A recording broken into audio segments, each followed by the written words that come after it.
Smile welcome. आजच्या सेशनमध्ये आपणा सर्वांचं खूप खूप स्वागत.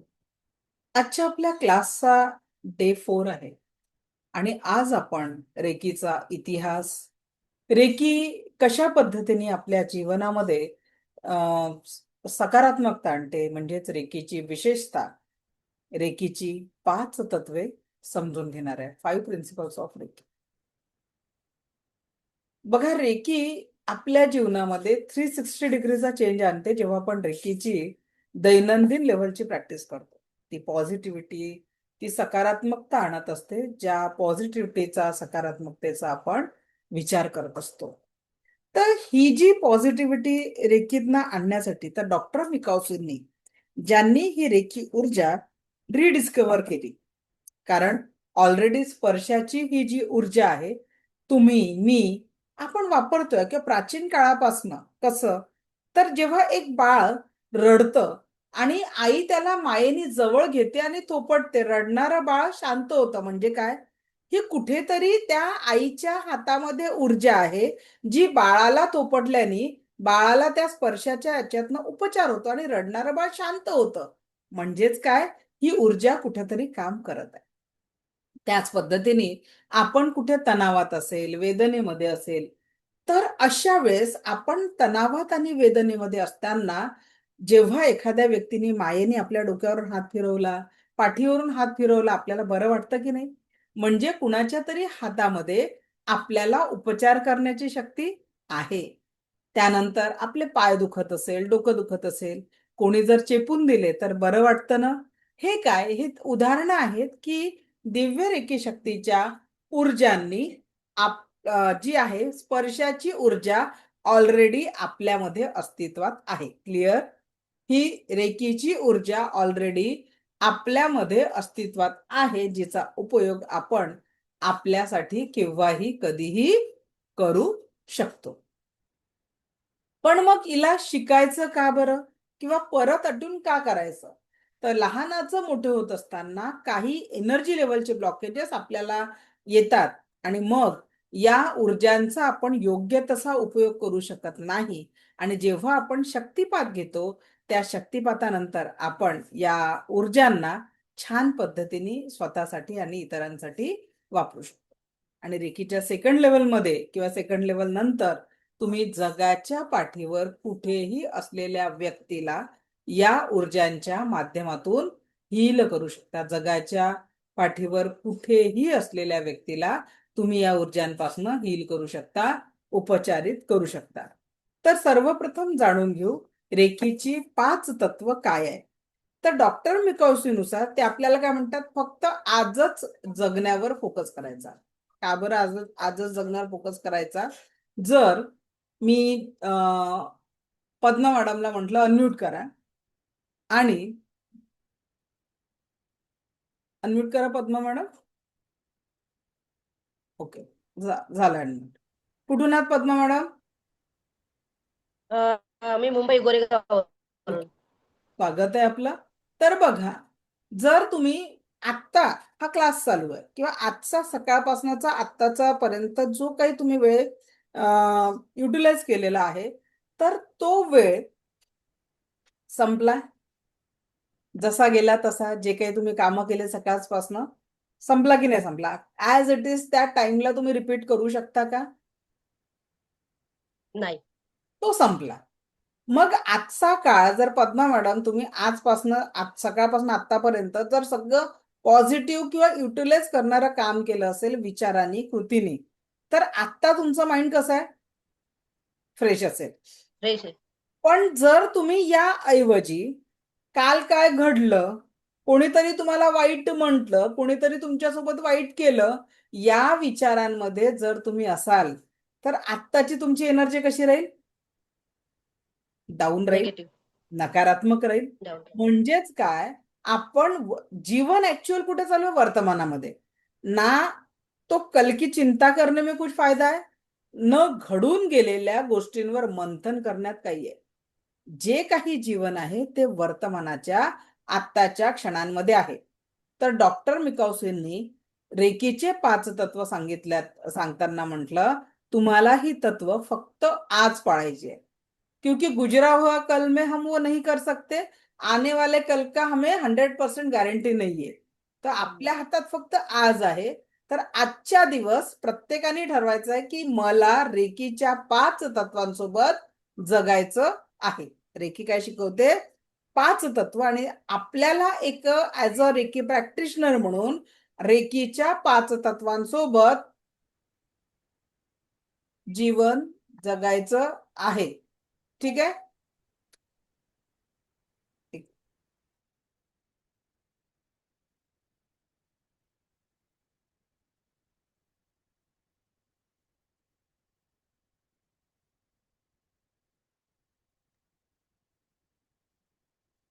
तर मग या पद्धतीने आपल्याला आज मध्ये जगायचं आहे, ओनली फॉर टुडे. मग या आज मध्ये जगताना डॉक्टर मिकॉसेंनी 5 तत्व सांगितलेले आहेत. कोणते तत्व सांगितले? 5 तत्व. कोणते?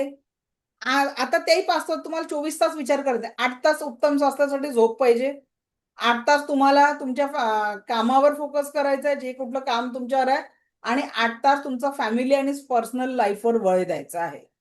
बरोबर आहे? 8 तास झोप उत्तम स्वास्थ्यासाठी, 8 तास तुमची पर्सनल आणि फॅमिली लाईफ, आणि 8 तास तुमचं काम. ठीक आहे. या 3 एनर्जीवर आपल्याला काम करायचं आहे. किती? या 3 एनर्जीवर, 3 याच्यावर. तर आज के लिए पहिला नियम, मैं चिंता नहीं करूंगा या करूंगी. आता मला सांगा, तुम्ही कितीही चिंता केली पद्मा मॅडम, तर तुमचे प्रॉब्लेम सॉल्व्ह होणार आहे का? नाही. चिंता केल्याने कुठल्याही प्रॉब्लेमवर सोल्युशन मिळणार नाही. मग पहिला नियम, आजच्या दिवस काहीही झालं तरी मी चिंता करणार नाही. काही झालं तरी मी चिंता करणार नाही. दुसरं, फक्त आज कितीही बिकट प्रसंग आला, काहीही झालं तरी मी क्रोध करणार नाही, राग करणार नाही. बघा, या 2-3 दिवसामध्ये मुंबईच्या लोकल ट्रेनमध्ये एका 21 वर्षाच्या मुलाची हत्या झाली. काय प्रकरण आहे? लोकल ट्रेनमध्ये त्या 21 वर्षाच्या मुलानी दाराजवळ उभ्या असलेल्या एका व्यक्तीला एवढंच म्हटलं की पावसाचं पाणी आतमध्ये येत आहे, सगळ्यांना त्रास होत आहे, तू ट्रेनचं दार बंद कर. पण समोरच्या व्यक्तीचा त्या वर्तमानाच्या क्षणामध्ये राग आला की हा मुलगा मला असं कसं काय म्हणत आहे. त्यांनी म्हटलं की मी दार बंद करणार नाही, आणि यांनी दार बंद करायसाठी त्याला फोर्स केला. समोरच्या व्यक्तीचा राग वाढला आणि एका क्षणात त्यांनी त्याच्यावर चाकूनी वार करून त्याला संपवलं. विचार करा, त्या व्यक्तीने एका क्षणामध्ये रागाच्या ऊर्जेला, क्रोधाच्या ऊर्जेला एवढं वाढवलं की त्याच्या हातून एका व्यक्तीचा जीव गेला. दुसरं उदाहरण सांगते. हे 4-5 वर्ष जुनं आहे जे मी आता सांगेल ते. एक सुंदर कुटुंब होतं. पती, पत्नी, 2 मुलं. घराचा नियम होता की रात्रीचं जेवण सगळ्यांनी सोबत करायचं. रात्रीचं जेवण सगळ्यांनी सोबत करायचं. त्यानुसार दररोज त्यांच्याकडे रात्री सोबत जेवायचे. पण एक दिवस पत्नीला घरी कामं जास्ती झाले असतील आणि पतीला ऑफिसमध्ये जास्ती ताण आला असेल कुठल्या कामाचा. ठीक आहे. तर आपल्याला काय करायचं? जेव्हा त्या फॅमिलीमध्ये जेव्हा एक दिवस ताणाचा विषय आला आणि ते पती घरी आले, पत्नीनी पती फ्रेश झाल्यावर ताट वाढलं, फॅमिलीचा चौघे 2 मुलं, आई वडील जेवायला बसले. त्या दिवशी भाजीमध्ये तिखट मीठ काहीतरी कमी जास्त झालं असेल, आणि पतीला बोलायला लागले की मी दिवसभर बाहेर राब लागतो तुमच्यासाठी आणि घरी आल्यावर व्यवस्थित जेवणही भेटत नाही का? कारण राग घरातला नव्हता, तो राग ऑफिसच्या कामाचा ताण घेऊन ती व्यक्ती घरी आली होती. तो राग त्या व्यक्तीच्या डोक्यात होता आणि तो काढत कुणावर होता? पत्नीवर. पत्नी बोलली की दिवस रात्र मी तुमचं घर सांभाळते, मुलं सांभाळते, मी पण थकते, तुम्ही माझी अवस्था का? तो राग अनावर झाला आणि पतीने समोरचं ताट फेकलं आणि 2 मिनिटात पत्नीचा गळा आवळला आणि ती पत्नी 2 मिनिटात गतप्राण झाली. जेव्हा रागाच्या अग्नीतनं पती शांत झाला, तोपर्यंत सगळं संपलेलं होतं. त्यांनी स्वतः पोलिसांना बोलवून स्वाधीन केलं. मुलं अनाथ झाले होते, पत्नी देवाघरी गेली होती. विचार करा, 2 मिनिटाच्या रागावर नियंत्रण नसल्यामुळे एवढी मोठी घटना. तिसरी घटना, गोष्टीचं नाव आहे रागाची सांडशी. ऐक, KG1 KG2 मध्ये जाणारं बाळ घरी आल्यावर आईला शोधतं. ते बाळ धावत आलं, हॉलमध्ये बॅग फेकली आणि त्याला माहिती आहे यावेळेस आपली आई किचन मध्ये असते, म्हणून तो धावत किचन मध्ये गेला. त्याला माहिती नव्हतं की आईने त्या दिवशी बोन चायनाचा नवीन कपांचा सेट आणलेला होता आणि तो डायनिंग वर काढून ठेवलेला होता. धावत जाताना त्याचा हाताचा धक्का डायनिंग टेबलवर असलेल्या कपांना लागला, कप खाली पडले. आईच्या कानात फक्त कप पडल्यांचा आवाज गेला आणि तिने त्यावेळेस हातात घासत असलेली भांडी जे होती ना, त्याच्या हातामध्ये जी सांडशी होती ती तिने मुलाच्या दिशेने भिरकावली आणि ती सांडशी मुलाच्या डोळ्यात जाऊन बसली आणि त्या मुलाचा एक डोळा कायमस्वरूपी निकामी झाला. त्या आईला सांगा पद्मा मॅडम, अंधत्व द्यायचं होतं का? किंवा नाही त्या ना. माणसाला आपल्या पत्नीचा जीव घ्यायचा होता का? किंवा आता नुकतीच लोकल ट्रेन मध्ये झालेली घटना, खरोखर त्या माणसाला तो घरून निघाला होता की आज कोणाचा तरी खून करील? नाही ना, राग खूप वाईट असतो. म्हणून आजपासनं आपल्याला संकल्प काय करायचा आहे, काही झालं तरी आजच्या दिवसात मी राग करणार नाही. काही झालं तरी मी आज राग करणार नाही, असं आपल्याला सांगायचं. दुसरा रेकीचा नियम जो डॉक्टर मिकाउस्विनने सांगितलेला आहे.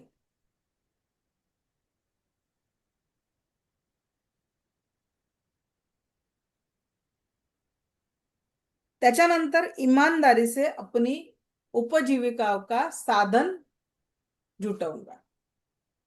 आता बघा, प्रत्येक या जगामध्ये प्रत्येकाने आपले काम इमानदारीने केले तर कसं होईल?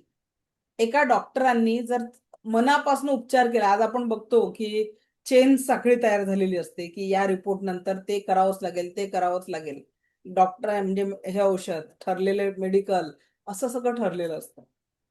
जर एखाद्या डॉक्टरांनी, आज आपण तेही बघतो की निस्वार्थ सेवेने काम करणारे पण डॉक्टर आहे, तर प्रत्येकाने जर इमानदारीने काम केलं, आपल्या जबाबदारीने काम केलं, तर असं होईल का? नाही. म्हणजे समजा मी शिकवत आहे आणि माझ्या मनात जाऊ दे ना, फ्रीचा असता क्लास आहे, 1 तास काही बडबड कर, तर ती एनर्जी मी तुमच्याशी कनेक्ट करू शकेल का? नाही. एका शिक्षकाने विद्यार्थ्यांचं भविष्य घडावं या उद्देशाने शिकवलं तर कसं होईल? एखाद्या विद्यार्थ्यांनी विद्यार्थ्याचं भविष्य घडवण्यासाठी शिकवलं तरी योग्य होईल. याचाच अर्थ काय? We have to create the energy first. आपल्याला ती एनर्जी क्रिएट करावं लागेल की कशा पद्धतीने, आणि म्हणून इमानदारीने काम करावं लागेल. आईने मनापासनं मुलांवर संस्कार केले, वेळ दिला, मुलं घडतील. स्वयंपाक चांगल्या पद्धतीने केला, कंटाळा न करता आला, तर घरामध्ये आरोग्य नांदेल. घरामध्ये असलेल्या एकमेकांसोबत एकनिष्ठेने प्रेमाने वागलं तर घरातलं वातावरण सकारात्मक होईल. तर एक पत्नी म्हणून, आई म्हणून, बहीण म्हणून, पती म्हणून, ज्या कुठल्या फेजमध्ये तुम्ही आहे, ज्या कुठल्या जबाबदाऱ्या तुमच्यावर आहे, त्या कौटुंबिक असो की सामाजिक लेवलच्या असो की तुमच्या करिअर लेवलच्या असो, प्रत्येकाने इमानदारीने जर त्या जबाबदाऱ्या पूर्ण केल्या तर विचार करा, सामाजिक लेवलचा आनंद कसा छान वाढेल. किती सुंदर घटना आणि किती सुंदर गोष्टी आपल्याला जीवनामध्ये बघायला मिळतील जेव्हा आपण पॉझिटिव्हिटीने या सर्व गोष्टींचा विचार स्वतःसाठी आपण करणार आहे.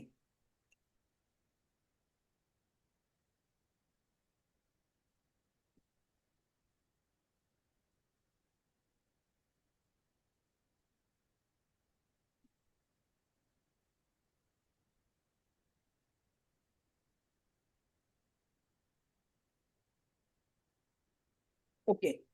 ईमानदारी से हे झालं आपलं, अपने माता पिता अध्यापक तथा बडे बुडो का सन्मान करूंगा या करूंगी. आज आपण बघतोय वसुदैव कुटुंबकम म्हणणाऱ्या माझ्या भारत देशामध्ये वृद्धाश्रमांची संख्या वाढत चाललेली आहे. अनाथालय वाढलेले आहे. का बरं? आधी जर एखाद्या लहान कमी वयात जर कोणाचे आई वडील गेले तर एखादा नातेवाईक त्याचा सांभाळ करून घ्यायचा. बिलकुल त्याचं शिक्षण पाणी लग्न सगळं करायचं. आज ती परिस्थिती नाही आहे. वृद्धाश्रम वाढतात आहे आणि पण वृद्धाश्रमामध्ये थोडं ऑब्झर्व केलं तर कुठल्याही मजूर किंवा शेतकऱ्याचे वडील वृद्धाश्रमात नाही. उच्च शिक्षित ज्यांनी आपल्या मुलांना खूप शिकवलं, खूप मोठं केलं, मोठ्या पगारांवर बाहेर पाठवलं, आज तीच लोक वृद्धाश्रमात किंवा एकटे घरी आहेत. मग विचार करा की आपण जर आपल्या ज्येष्ठ लोकांचा सतत सन्मान केला तर जीवनामध्ये सकारात्मकता येईल. लोकांच्या जीवनामध्ये आपण आनंद देऊ शकू. आणि रेखीचा 5वा नियम तुम्हाला सांगतो, सभी चेतन अचेतन वस्तुओं के प्रति अपने मन में थँक्यू ची भावना असली पाहिजे. आता जर मी इथे विचारलं, पद्मा मॅडम चप्पल घालता का तुम्ही? हो, सॅन्डल, बुट घालते बुट. बूट? लहानपणापासून आतापर्यंत किती बूट चप्पल तुटले? भरपूर. लहानपणी तर पायाला चप्पल भेटायची नाही मॅडम. पण तरी आतापर्यंत किती चप्पल मोजल्या नसतील ना कधी? नाही. मग आता विचार करा, त्या चपलेने आपल्यासाठी काय केलं? थोडा विचार करा. जेवढ्या चपला तुम्ही तोडल्या, उन्हाचे चटके तिन्ही सोस, उन्हाच्या चटक्यापासून पावसाचा चिखल, काट्या पावसाचा चिखल तिन्ही सहन केला. पावसाचा चिखल, काटे कुटे रस्त्याने थंडीचं चालताना म्हणजे आपले खूप रस्त्यात पाय वाचत जरी होते. काटा जरी पोचला पण त्या एक चपलेने सहन रुपयाला केला. आणि चप्पल तिच्या लागते. सहनशीलतेच्या पलीकडचा असला तर तो आपल्या पायाला बोचला. मग एक साधी चप्पल आपल्या जीवनात एवढं काम करते पण आपण कधी तिला थँक्यू म्हटलं नाही. नाही. आणि म्हणून आज मी तुम्हाला टास्क देते, तुमचा आवडीचा एखादा ड्रेस, साडी, ज्या कुठल्या ह्याच्यानी कधीतरी तुमची लोकांनी तारीफ केलेली आहे, त्या ड्रेसला स्पर्श करून म्हणा की तू माझ्यासाठी खास आहे. त्या चपलेला घालताना म्हणा की तू माझ्यासाठी खास आहे. कारण चिखल, धूळ, माती, थंडी, काटे एवढ्यांपासून संरक्षण करते. मग तिला थँक्यू म्हणणं गरजेचं आहे. आणि निर्जीव वस्तूच नाही, आपल्या जीवनात आता ज्यांना कधी एखाद्या सुनेला सासूचा राग येत असेल किंवा सासूला सुनेचा राग येत असेल, मी उपाय सांगते त्याच्यावर काय करायचं. आपला जो जोडीदार आहे ना, आपला जो जोडीदार आहे त्याला वाढवण्यासाठी, त्याला जन्म देण्यासाठी ज्या पालकांनी खस्ता खाल्ल्या, ज्या खस्ता आपण आपल्या मुलांना वाढवताना देतोय, तेवढेच कष्ट त्या मायमाऊलींनी, त्या वडिलांनी सहन केलेले आहे. तर त्या कष्टाची जाणीव, कारण त्यांच्या कष्टामुळे एवढं 25-30 वर्षाचं व्यक्ती तेवढा घडवलं आहे. त्याच्यात त्यांचे कष्ट आहे. या व्यक्तीची कदर करायची असेल तर पहिले त्यांची कदर करा. कारण त्या व्यक्तींमुळे तुम्हाला ही व्यक्ती प्राप्त झालेली आहे. बघा, द्वंद्व संपले. आणि ज्या सासूला वाटतं की या सुनेनी माझं मुलाप्रतीचं प्रेम, माझा व्हॉइस रिपीट होतोय का की ओके आहे? ओके. ओके आहे ना? विवेक सर, हो हो. तुमचं नेटवर्क चेक करावं कारण बाकीच्यांना ओके येतोय आवाज. हो हो हो. तर बघा की ज्या मुलांना घडवण्यासाठी, तर मग आजी लोकांना प्रेम कोणावर असते? सून आवडत नाही पण नातवंड खूप आवडतात. पण विचार करा, तुम्ही तुमच्या मुलांसाठी जेवढे कष्ट घेतले, ज्या प्रसव वेदना तुम्ही सहन केल्या, त्याच त्या माऊलीने सहन केलेल्या आहेत. जरी ती आज सून रूपाने तुमच्या घरी आहे, पण मुलांना वाढवताना तिलाही तेवढेच कष्ट होत आहे. तर प्रत्येक सासूने तिच्याही वेदना समजून घेतल्या, तिचेही कष्ट समजून घेतले, तर कुटुंबामध्ये खरोखर आनंद निर्माण होईल. आणि आपल्या भारतामध्ये जे आज वृद्धाश्रमांची संख्या वाढते आहे किंवा बेघर निवारा केंद्रांची संख्या वाढते, ती कुठेतरी कमी. प्रॉब्लेम व्यक्तीमध्ये नाही आहे, प्रॉब्लेम परिस्थितीनुसार व्यक्तीला समजून घेण्यात आहे. तर दोघांनी जर एकमेकांना समजून घेण्याचा प्रयत्न केला तर निश्चितच, कारण विचार कर ना, आपली संस्कृती काय होती, वसुदैव कुटुंबकम. आणि आजकालच्या ज्या घटना आपण सामाजिक लेवलवर बघतोय, नुकतीच झालेली लोहगडची घटना अंगावर शहारे आणणारे आहे. विचार करण्यासारखे आहे की कुठल्या संस्कारांनी आपण मुली तयार केल्या. कारण मधल्या पिढीमध्ये माहितीये का,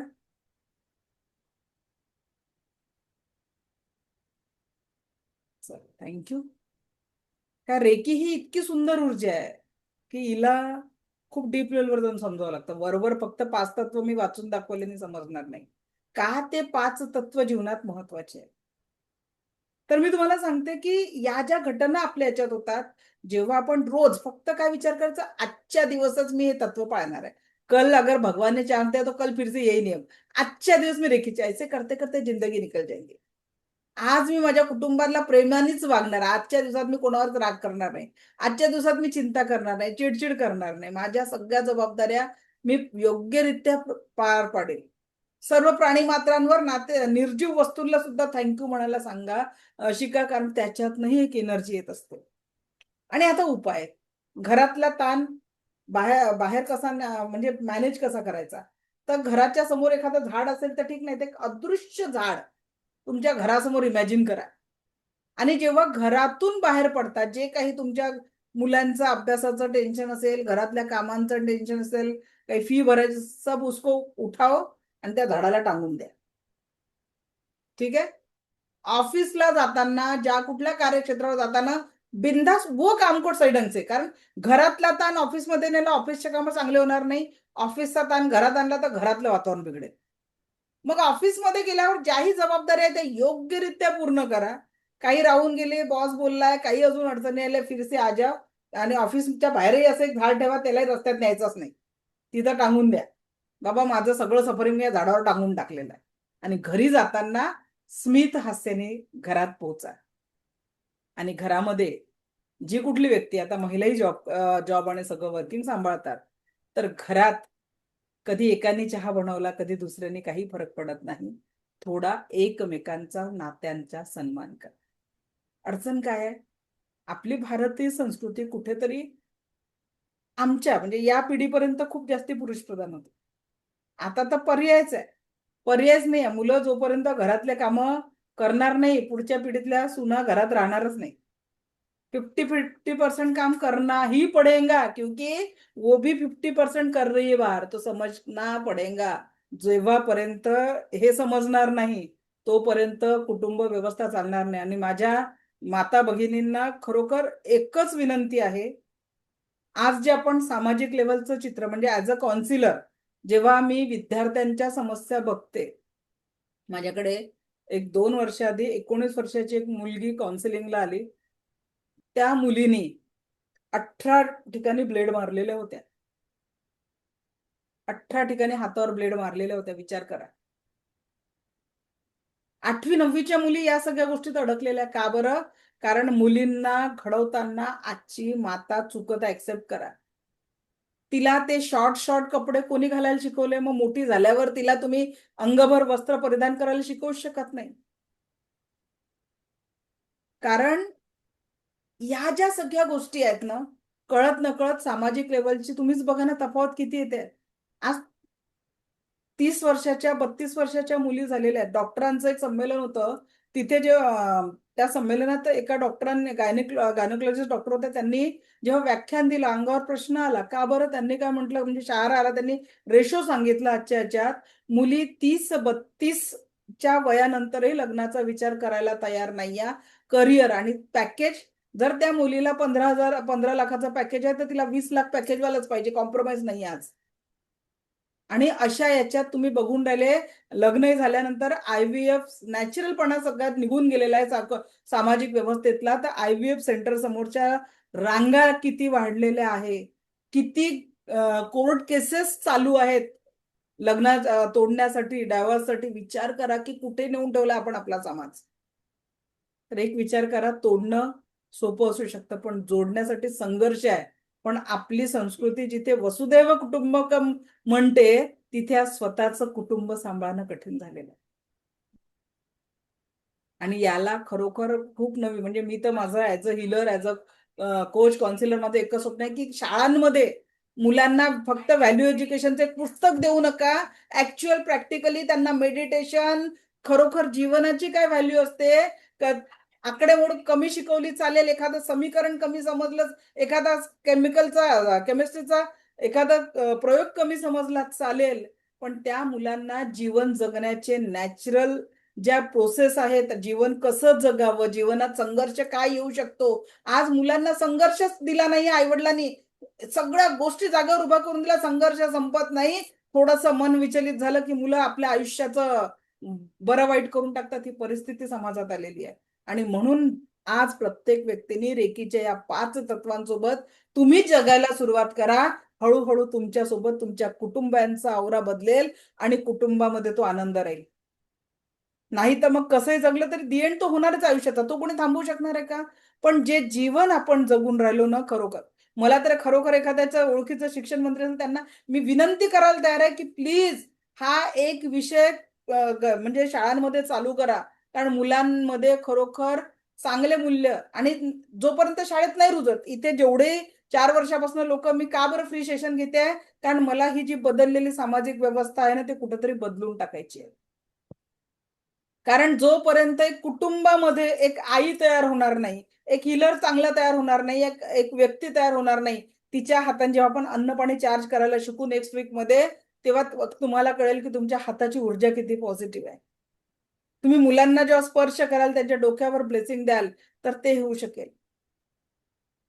घराघरात नाही, शाळांमध्ये, कारण मुलं तर शाळेत 5-6 तास राहतील, पण घरामध्ये बाकीचा वेळ राहतात.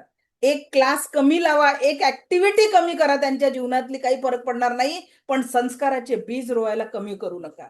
आणि ते बीज रोवण्यासाठी तुम्हाला त्यांना वेळ द्यावा लागेल, जो आज आपण देत नाहीये. कारण आई सुद्धा त्या यंत्रावर गुंतलेली आहे, वडील सुद्धा रात्री आल्यावर त्या यंत्रावर गुंतलेले आहे. आणि मूल जेव्हा जवळ येतं, थांब मी कामात आहे नंतर बोलतो. बंद करा या गोष्टी.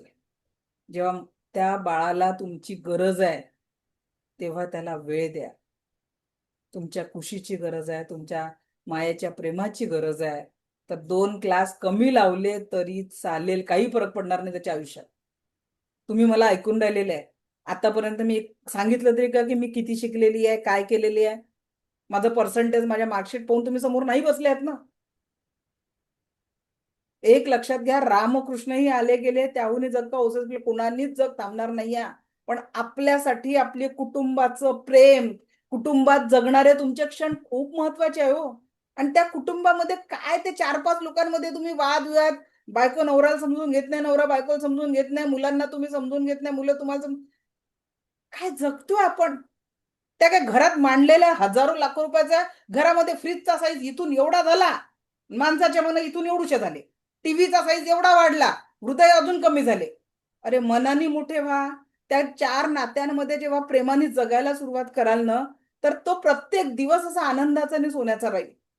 आणि माझी एवढीच इच्छा आहे की प्रत्येकाच्या घरामध्ये सकाळी उठलं की मी स्वस्त आहे, मस्त आहे, जबरदस्त आहे, thank you so much God for giving me everything I want. आणि आजचा दिवस माझा जीवनातील सर्वात आनंदाचा दिवस आहे. आणि ते जीवन जगण्यासाठी हे 5 तत्व तुमच्या घरात असले पाहिजे. अन्नाला थँक्यू. तुमच्या जीवनात कळत नकळत मदत करणाऱ्या प्रत्येक व्यक्तीला थँक्यू म्हणायला शिका. एखाद्या व्यक्तीची चूक झाली त्याला माफ करायला लागा. माफीमध्ये एवढी शक्ती असते की त्याचं ओझं नाही, तुमच्या जीवनातलं ओझं कमी होणार आहे. त्या लोकांना, दुसऱ्यांना म्हणून माफ करणं गरजेचं आहे. आणि म्हणून मी नेहमीच म्हणते की आयुष्य खूप सुंदर आहे आणि तिला अधिक सुंदर कसं जगायचं ते शिकवण्यासाठी ही रेकी ऊर्जा आहे. तर आता आपण हे बघितले रेकीचे 5 तत्व. आजच्या दिवस चिंता करणार नाही, आजच्या दिवस क्रोध करणार नाही, इमानदारीने मी माझ्या उपजीविकेचे सर्व साधन जोडणार आहे. माझे माता पिता, अध्यापक, मोठे या सगळ्यांचा मी सन्मान करणार आहे. सर्व चेतन अचेतन कळत नकळत माझ्यासाठी मदतीला आलेल्या प्रत्येक वस्तूप्रती मी थँकफुलनेसचा भाव ठेवणार. प्रत्येक वस्तूप्रती थँकफुलनेसचा भाव राहणार आहे. आता आपण बघणार आहे या रेकी ऊर्जेचा इतिहास. रेकी कशी काम करत, म्हणजे इतिहास ही आपली रेकी आपल्यापर्यंत कशा पद्धतीने आली.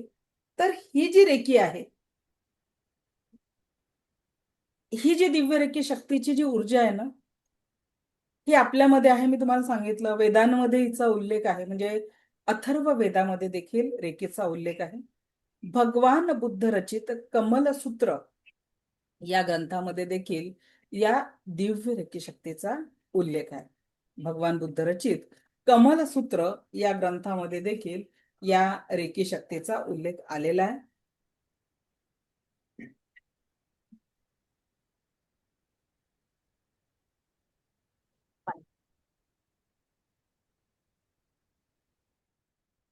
डॉक्टर मिकाउसी जे एक जपानचे पीएचडी झालेले लेक्चरर होते, डॉक्टर मिकाऊ सुई, ज्यांनी ही ऊर्जा रिडिस्कवर केली.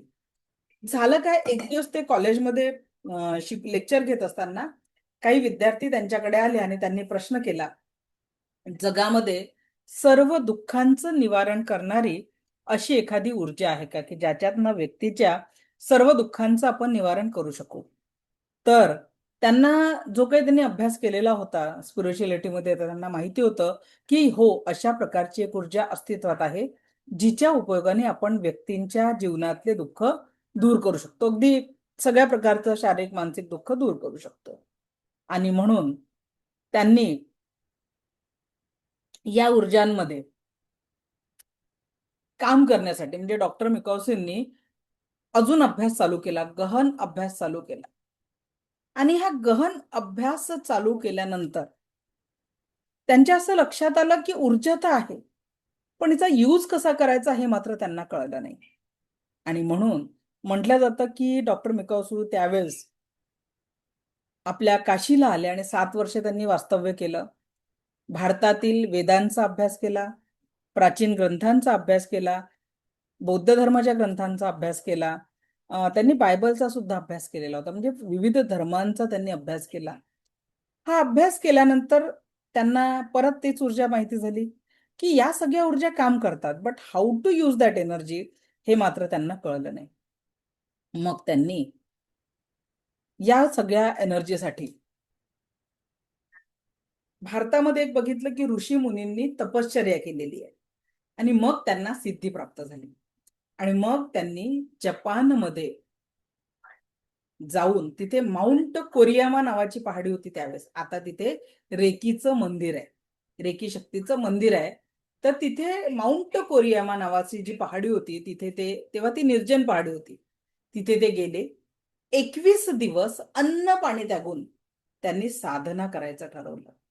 21 दिवस अन्न पाणी त्यागून त्यांनी साधना करायचं ठरवलं. आणि ही साधना करताना 21 दिवस मोजण्यासाठी त्यांनी एका पिशवीमध्ये 21 दगड टाकले, छोटे छोटे, आणि ते रोज एक दिवस संपला की दगड पहाडीच्या खाली टाकून द्यायचे. 20 दिवस झाले, लास्ट लास्ट 21वा दिवस होता. आणि ते हताश झाले की मी ज्या ऊर्जांच्या शोधण्यासाठी माझं अख्खं आयुष्य दिलं, अजूनही मला या ऊर्जांचा फायदा का होत नाही, मला उत्तर का मिळालं नाही की मी लोकांना दुःखमुक्त करेल, त्यांच्या शारीरिक मानसिक वेदनांना मी दूर करू शकेल. आणि ते हताश झाले आणि परत तरी त्यांनी ध्यानाला बसले. पण त्या दिवशी ब्रह्मांडीय ऊर्जांनी जणू त्यांचा शक्तिपात केला. आकाशातनं काही बलून्स त्यांच्याकडे येताना त्यांना दिसले आणि त्या बलून्स मधनं काही सिम्बॉल्स, जपानी जे आपण सेकंड थर्ड लेवलला शिकतो, ते सिम्बॉल्स त्यांच्याकडे आले आणि त्या सिम्बॉल्सची ऊर्जा त्यांनी ग्रहण केली. सगळी मेडिटेटिव्ह अवस्थेमध्ये त्यांनी ही ऊर्जा ग्रहण केली. सकाळी जेव्हा ते त्या ध्यान अवस्थेतनं बाहेर आले, त्यांना खूप ऊर्जावान वाटलं आणि हे कुणाला तरी सांगावं आणि खाली जाऊन मस्त जेवण करावं या ऊर्जांनी त्यांनी पहाडीच्या खाली यायला सुरुवात केली. वय जास्ती होतं त्यांचं.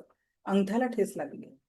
आपल्या कुठेही लागलं तर आपण पटकन हाताने पकडून घेतो. त्यांनी वाकले आणि पायाच्या अंगठ्याला पकडलं आणि बघताच क्षणी काही क्षणामध्ये त्यांचं भळभळ वाहणारं रक्त थांबलं, वेदनाही शमल्या. हा त्यांनी घेतलेला रेकी उपचाराचा पहिला अनुभव, की स्पर्श केल्याबरोबर रक्त थांबलं पण वेदना पण कमी झाल्या. त्यानंतर ते पहाडीच्या खाली आले. 21 दिवस उपाशी होते. त्यांनी तिथे खानावळ होती. त्या हॉटेल मालकाला म्हटलं, की मला पोटभर अन्न द्या. मला जेवायचंय. भूक लागली आहे. 21 दिवस. त्यांना त्यांचं वय बघतात आणि 21 दिवस उपवास सांगितलं म्हणजे की ज्यूस घेऊन तुम्ही उपवास सोडा. ती म्हणाले मला पोटभर जेवायचं. आपण एकादशी केल्यानंतर दुसऱ्यांदा जर जास्तीचं जेवण केलं तर आपल्याला त्रास होतो. पण त्यांना फिजिकल लेवल पण एकदम रिलॅक्स वाटलं पोटभर जेवण केलं. त्याच वेळेस त्यांना जेवण वाढण्यासाठी एक 13-14 वर्षाची मुलगी हॉटेल मालकाची नात होती, ती जेवण वाढत होती. पण तिच्या चेहऱ्यावर खूप वेदना दिसत होत्या. यांना अंतरप्रेरणा मिळाली, की त्या मुलीच्या गालांना स्पर्श करावा कारण तिच्या चेहऱ्यावर स्वेलिंग दिसत होतं. डॉक्टर मिकावसेंनी त्या हॉटेल मालकाची परवानगी घेतली, की मी या मुलीला स्पर्श करू शकतो का? त्यांच्या चेहऱ्यावरचं तेज आणि वय बघता हॉटेल मालकांनी परवानगी दिली आणि त्यांनी जेव्हा तिच्या दोन्ही गालांवर असा हात ठेवला, काही मिनिटांमध्ये त्या मुलीच्या चेहऱ्यावरच्या वेदना कमी झाल्या आणि तिचा जो दाढींमुळे तिच्या चेहऱ्यावर जे स्वेलिंग आलं होतं, ते कमी झालं आणि हा डॉक्टर मिकासेंनी तपासलेला, हील केलेला पहिला पेशंट. त्यानंतर त्यांनी त्यांच्या गुरूंची सेवा केली. 7 वर्ष डॉक्टर मिकावसेंनी बेगर सोसायटीला दिले. त्यांना असं वाटलं, की माझ्या आयुष्यात मला जे कमवायचं होतं, जे मिळवायचं होतं, ते मी ऑलरेडी मिळवलं. आता मला ही सगळी ऊर्जा लोकसेवेसाठी वापरून टाकायची आहे. आणि म्हणून त्यांनी तिथली जी जपानची बेगर सोसायटी होती, तिथे त्यांनी एक छोटीशी कुटी बांधली आणि त्या लोकांसोबत राहून त्यांचा उपचार रोज करायला लागले आणि निःशुल्क करायला लागले. आयुष्यातले पुढचे 7 वर्ष त्यांनी या लोकांसाठी दिले. पण नंतर झालं काय, की ज्या लोकांना त्यांनी उपचारित केलं, सभ्य लोकांच्या सोसायटीत म्हणजे बेगर सोसायटीतनं सभ्य लोकात जगण्यासाठी पाठवलं. पण काय होतं ना, हातावर मागितलं तर आयतं मिळतंय असं बेगर्सला सवय होती. आणि कष्ट करून खायची सवय नव्हती. ते लोकं वारंवार वापस आले. डॉक्टर मिकावशी एक दिवस इतके हताश झाले, की मी ज्या ऊर्जांसाठी आयुष्य वेचलं आणि आज ज्या ऊर्जा मी ज्या लोकांसाठी निःशुल्क देतोय, तर या लोकांचं लाईफ का बदलत नाहीये? आणि परत ते त्यांच्या कुटीत जाऊन ध्यानस्थ बसले. या प्रश्नाचं उत्तर शोधण्यासाठी मेडिटेशन केलं. आकाशवाणी म्हणा की इंट्युइशन म्हणा 2 उत्तरं त्यांना प्राप्त झाली, की पहिलं, तुला इथे कोणी बोलवलं होतं का? उत्तर काय होतं, नाही. स्वतःहून गेले होते. तू त्यांची सेवा केली, काही मोबदला घेतला का? परत उत्तर तर नाही. कारण त्यांनी निःशुल्क भावनेने ही सेवा केली. आणि तिथून डॉक्टर मिकावसेंनी एक नियम लावला, मागितल्याशिवाय कुणालाही रेकी द्यायची नाही आणि त्या बदल्यात काहीतरी मोबदला घ्यायचा. आता तुम्हाला प्रश्न पडला असेल, मग मॅडम तुम्ही का बरं फ्रीमध्ये क्लास घेताय? त्याचंही उत्तर देते. तुम्ही जेव्हा शक्तिपाताला बसाल, जेव्हा आपला शक्तिपात होईल, मे बी पुढच्या गुरुवारीच होईल आता आपला शक्तिपात, कारण माझं शेड्यूल खूप जास्ती बिझी आहे. तर गुरुवारी जेव्हा आपला शक्तिपात होईल नेक्स्ट थर्सडेला, तर त्या शक्तिपाताला जेव्हा तुम्ही बसाल, तर तुमच्या इच्छेने बसाल. म्हणजे तुम्ही तुम्हाला शक्तिपात देण्याची परवानगी मला दिली, म्हणून तुमचा शक्तिपात होईल. राहिला प्रश्न मोबदल्याचा, आर्थिक मोबदल्याचा. जर तुम्ही 2 उपाय ठरवले त्याच्यात. तुम्ही माझी लिंक अजून 3-4 लोकांना शेअर केली. तुम्हाला फायदा झाला, तुम्हाला आवडलं. तर तुमच्या माध्यमातून जर अजून 2 लोकांवर च्या चेहऱ्यावर हॅपीनेस आला, 2 लोकं आनंदी राहायला लागले. तुम्ही ती लिंक पाठवली, त्यांनी 10 दिवसांचं सेशन केलं. तर ते तुम्हाला ब्लेसिंग देतील. त्या ब्लेसिंगमधनं मला पण ब्लेसिंग भेटणार आहे, कारण मी माध्यम राहणार. तुम्ही पण माध्यम, मी पण माध्यम. आणि दुसरा उपाय की जे लोक आर्थिक जर म्हटलं तर, कारण सगळं समाजसेवा कार्य नाही, माझे स्टाफ आहे, माझे पण खर्च आहे, मग जे लोक सेकंड थर्ड लेवलला ऍडमिशन घेतात त्यांच्या फी मध्ये या फ्री क्लासेसची फी आली असं मी युनिव्हर्सिटीला सांगून टाकेल. अब कितना देना है वो उसके हात में है. ठीक आहे. तर या पद्धतीने मी डॉक्टर मिकाउसींचा कुठलाही नियम तोडत नाही. डॉक्टर मिकाउसींनी सांगितलेला कुठलाही नियम आपल्याकडनं या पद्धतीने तोडला जात नाही. ओके, चलो. सो हे झालं आपलं डॉक्टर मिकाउसींनी 2 तत्व सांगितले तेव्हा, आणि त्याच्यानंतर त्यांनी मस्त रेकीचं क्लिनिक टाकलं. जपानमध्ये एका सभ्य लोकांच्या मोठ्या कॉलनीमध्ये क्लिनिक टाकलं. तो काळ होता द्वितीय महायुद्धाचा, आणि जेव्हा हिरोशिमा नागासाकीवर बॉम्ब ब्लास्ट झाला आणि तो जो तिथे नरसंहार झाला, तर तेव्हाचे तिथले एअर चीफ मार्शल होते चिरोजी हयाशी. ते तिथला नरसंहार पाहून त्यांनी गुरु म्हणून डॉक्टर मिकाउसींना शरण गेले, त्यांना गुरु मानलं, आणि याच रेकीच्या ह्याच्यामध्ये त्यांनी जपानमध्ये एक मोठं रिसर्च सेंटर काढलं. मोठं रिसर्च सेंटर काढलं चिरोजी हयाशींनी, आणि हळूहळू लोकांना माहिती झालं की स्पर्शाच्या माध्यमातून डिस्टन्सनी लोकांना या ठिकाणी हील केलं जातं. आणि तेव्हाच मूळच्या जपानच्या असलेल्या, लग्नानंतर अमेरिकेला सेटल झालेली 30 वर्षाची महिला होती हवाई टकाटा. यांचं महत्वाचं योगदान आहे रेकीमध्ये. का बरं? त्यांना 30व्या वर्षी कॅन्सर झालेला होता. आजही कॅन्सरच्या नावाने लोकांना भीती वाटते, आणि त्या कॅन्सरमुळे त्या काळात त्यांच्या शरीरावर अनेक कॉम्प्लिकेशन तयार झाले होते. त्यांना माहिती होतं की जपानमध्ये असं रेकी नावाचं काहीतरी सेंटर आहे आणि तिथे त्याच्यात उपचार केले जातात. त्या अमेरिकेतनं जपानला आल्या. चिरोजी हयाशींच्या मार्गदर्शनाखाली 6 महिने त्यांच्यावर उपचार चालला. ज्या महिलेला 30व्या वर्षी कॅन्सर आणि त्याच्यासोबत अनेक कॉम्प्लिकेशन झाल्या होत्या, ती महिला वयाच्या 80+ वर्ष जगली. आणि त्यांनी आता सारखं ऑनलाईनचं कुठलंही माध्यम नसताना जगामध्ये त्यांच्या करिअरमध्ये 22 ग्रँडमास्टर तयार केले. आजही रेकीचं इंटरनॅशनल मुख्य केंद्र जपान नसून आज अमेरिका आहे, कारण हवाई टकाटा आणि त्यांचे नात आणि त्यांच्या अनुयायांनी जगभर रेकी पोहोचवण्याचं काम केलेलं आहे. जगभर ही पॉझिटिव्ह पॉवरफुल ऊर्जा लोकांपर्यंत सातत्याने पोहोचवण्याचं काम केलेलं आहे. आधी या रेकीची खूप खूप जास्ती फीस घेतली जायची, पण मला या देण्याच्या भावनेतनं, जे महाराष्ट्रामध्ये फ्रीमध्ये 10 दिवसांचं सेशन चालू करणारी पहिली व्यक्ती मी आहे. आज जे लोक करतात आहेत ना, 99% हे मी सुरुवात केल्यानंतरचे आहे. तुम्ही त्यांचं प्रोफाईल चेक करू शकता इन्स्टा फेसबुकला जाऊन, कारण कोण किती वर्ष झाले क्लासेस घेत आहे आणि त्यांची ऍड लागत आहे, तुम्हाला त्या प्रोफाईलवरनं कळून जातं. तर ही जी दिव्य रेकी शक्तीची ऊर्जा, जर आपण रेकीच्या 5 तत्वांसोबत जर जगामध्ये वापरायला, जीवनामध्ये वापरायला सुरुवात केली ना, आयुष्य खूप सुंदर होणार आहे. जसं हवाई टकाटांचा कॅन्सर ठीक झाला ना क्रिटिकल, तसं माझ्या एका विद्यार्थिनींनी त्यांच्या सख्ख्या बहिणीचा 4 स्टेजचा कॅन्सर ठीक केला. माझ्या युट्यूब चॅनलवर जाऊन बघा, तो व्हिडिओ आहे. अर्ध्या तासाचा व्हिडिओ आहे जवळपास तो. त्यांनी त्यांची ती कॅन्सरची जर्नी कशी क्रॉस केली, आणि 2019-20 मध्ये त्यांना 40 दिवसाचं आयुष्य दिलं होतं. आज 2026चे 6 महिने उलटून राहिले आहे. त्या स्वस्त आहेत, मस्त आहे, जबरदस्त आहेत. नॉर्मल जे काही प्रिकॉशन्स घेणाऱ्या मेडिसिन्स आहेत तेवढंच त्यांना चालू आहे, पण डॉक्टरांनी 40 दिवस दिलेले असतात. दुसऱ्या एक मॅडम आहे पुण्याच्या, माधुरी डोंगरे मॅडम, ज्यांच्या घरी 3 डॉक्टर आहेत. तो 1.5 मिनिटाचा व्हिडिओ युट्यूबवर आहे. त्यांच्या घरी 3 डॉक्टर आहेत. हजबंड MBBS डॉक्टर आहे, मुलगा सून कॅन्सर रिसर्च पर्सन MD आहेत. पण मॅडमला असा ऑटोइम्युन डिसऑर्डर झाला होता की रोज तोंडातनं रक्त येऊन येऊन तोंड काळं झालं होतं. डॉक्टरांनी म्हटलं होतं मेडिकल सायन्समध्ये औषध नाही आहे. जेव्हा त्यांनी रेकीची प्रॅक्टिस चालू केली, त्यानंतर इतका सुंदर रिझल्ट आला की आज त्या लाल किंवा हिरव्या मिरचीचा ठेचा खाऊ शकतात. जिथे 1 वर्ष त्यांनी दूध पोळी मिक्सरमध्ये ग्राइंड करून फक्त जिभेवर घेऊन गिळली आणि त्याच्याही त्यांना वेदना सहन होत नव्हत्या. आता माझा 23 मेला मागच्या महिन्यात जो प्रोग्राम झाला, त्या प्रोग्रामला स्वतः त्या मॅडम उपस्थित होत्या, आणि त्यांनी नवीन सगळ्या विद्यार्थ्यांना ऑफलाईनमध्ये त्यांची स्टोरी सांगितली, जी युट्यूबवर ऑलरेडी 1.5 मिनिटाचं आहे. त्याच्यात त्यांनी सांगितलं होतं त्या 60-70% बऱ्या झालेल्या. जेव्हा तुम्ही रेकीची प्रॅक्टिस करता, हे शिकण्याची नाही आहे.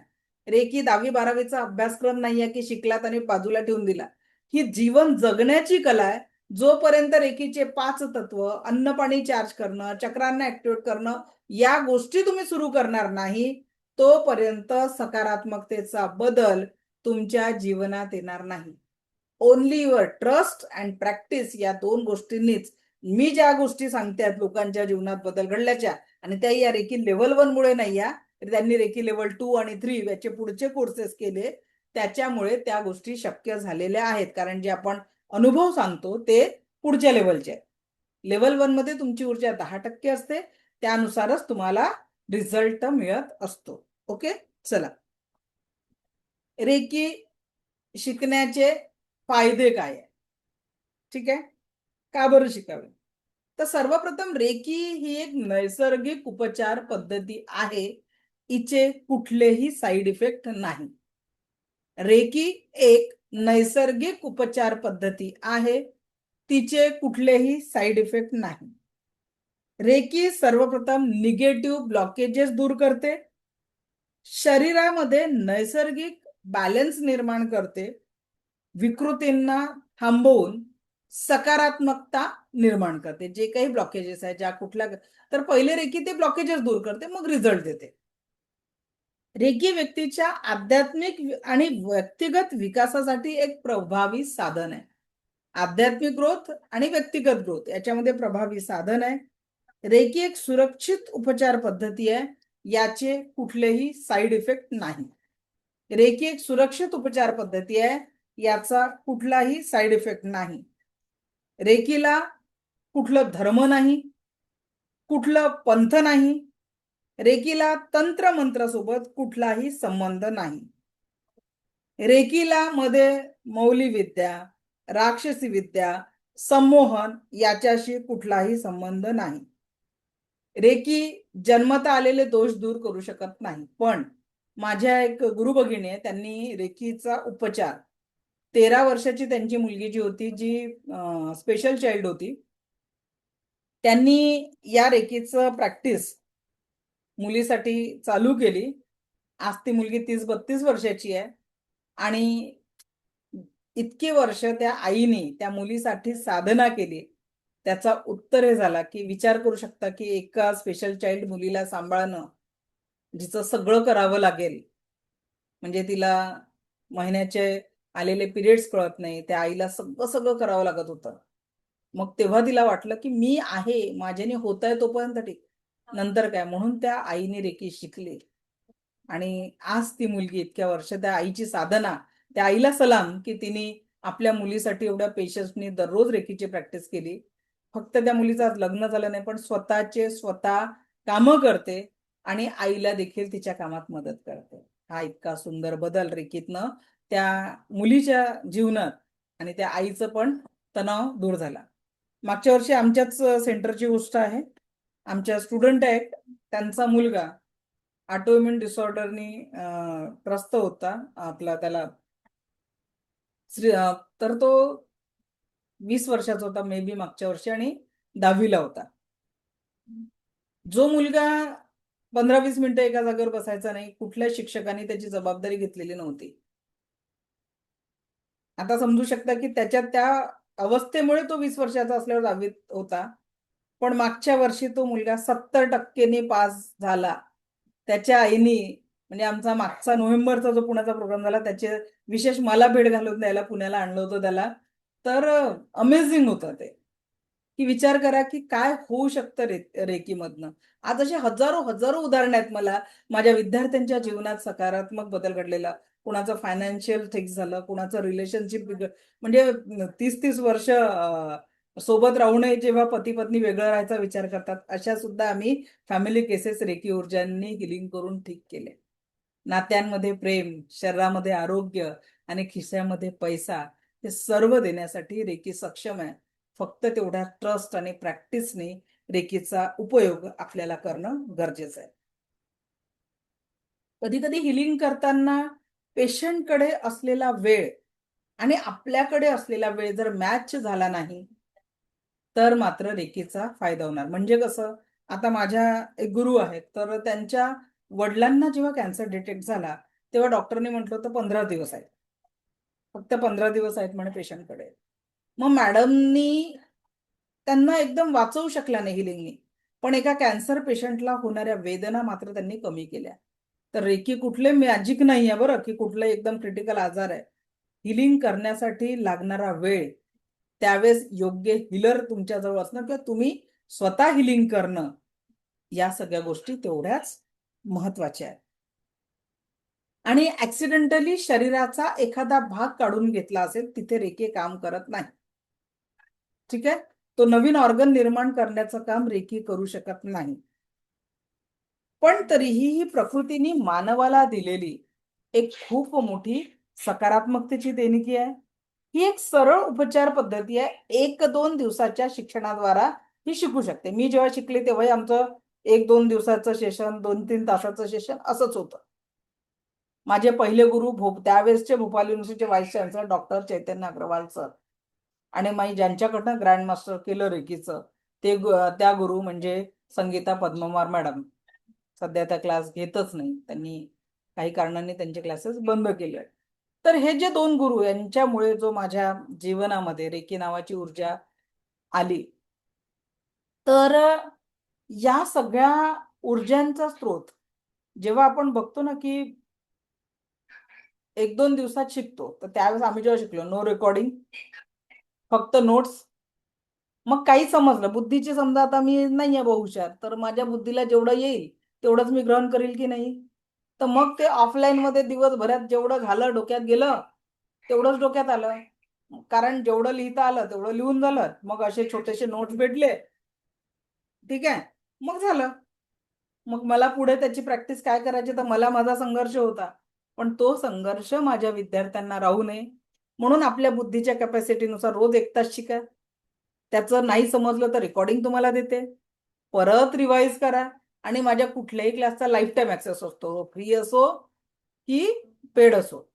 जितना मर्जी चाहे सीखो, ज्ञान अर्जन करो. म्हणजे जो मुद्दा मी या बॅचला शिकवला नाही आणि तो पुढच्या बॅचला शिकवला, माझ्या विद्यार्थ्यांना without any payment, extra fee, extra charges, as it is तो नवीन भाग त्यांना शिकायला मिळतो. जे जे नवीन ऍड ऑन होतं ते माझ्या विद्यार्थ्यांच्या पदरात पडतं, कारण लाईफ टाईम ऍक्सेस आहे माझा कुठल्याही कोर्सचा. तर या पद्धतीने जी रेकी आहे याला शिक्षणाची अट नाही आहे, किती वयाची अट नाही आहे, कोई भी इसको सीख सकता है. रेकी जेव्हा आपण उपचार करतो तेव्हा ती पेशंटच्या आवश्यकतेनुसार त्याला मिळते आणि फक्त बॅलन्सिंग करते. रेकी नैसर्गिक संतुलन होत असल्यामुळे नकारात्मक विचार आपोआप व्यक्तीमधले दूर होतात आणि पॉझिटिव्ह आणि सकारात्मक तो वागायला लागतो. आणि एका घरातला एक व्यक्ती पॉझिटिव्ह झाला की तो जर शांत राहिला तर दुसऱ्याने अरे म्हटलं तर कार्य करणारं कोणीच उरत नाही. त्याच्यामुळे घरात होणाऱ्या कुरबुरी आणि भांडणं थांबतात. प्रथमा रेकी के उपरांत वाहक हस्तस्पर्श द्वारा उपचार कर सकता है. रेकी द्वितीय करने के पश्चात अपने से मीलो दूर जगाच्या पाठीवर कुठेही असलेल्या व्यक्तीला रेकी पोहोचवू शकतो. रेकी द्वारा स्थूल शरीर के साथ साथ मनोमय शरीर में भी प्रभावी उपचार होता है आणि म्हणून इथे रूट कॉज पासून उपचार शक्य आहे. तर हे झालं आपलं आजचं सेशन. इथपर्यंत कुणाचे काही प्रश्न असतील, एनी डाऊट, एनी क्वेश्चन आणि एनी शेअरिंग, स्वागत आहे. आजचं सेशन कसं वाटलं ते शेअर करू शकता. ओके, रोजचेच व्हिडिओ अपलोड होतात युट्यूबवर, बघू शकता तुम्ही. केतकी मॅडम बोला, अनम्यूट करा. कविता मॅडम अनम्यूट करा.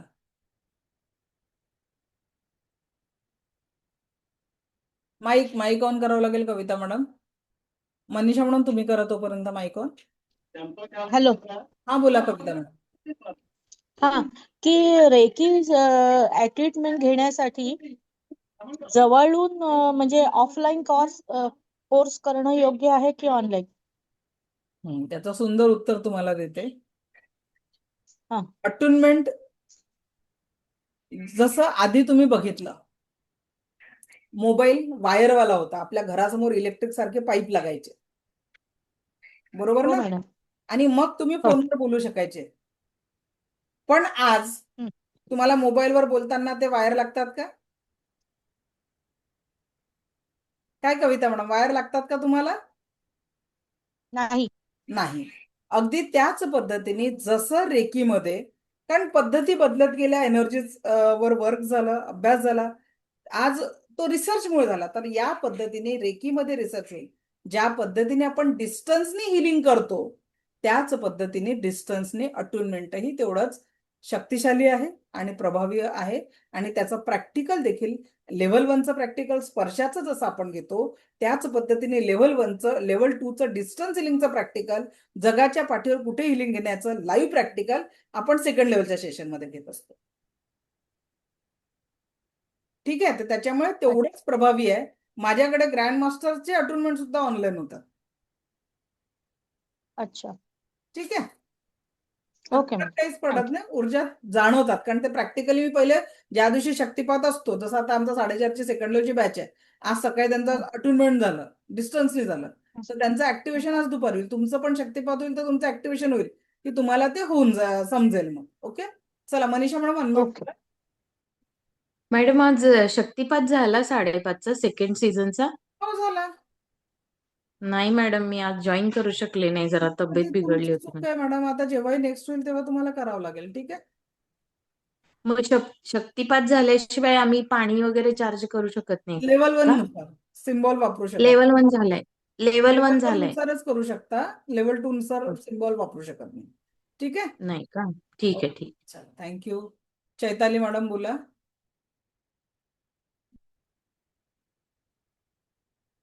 आवाज येत नाहीये.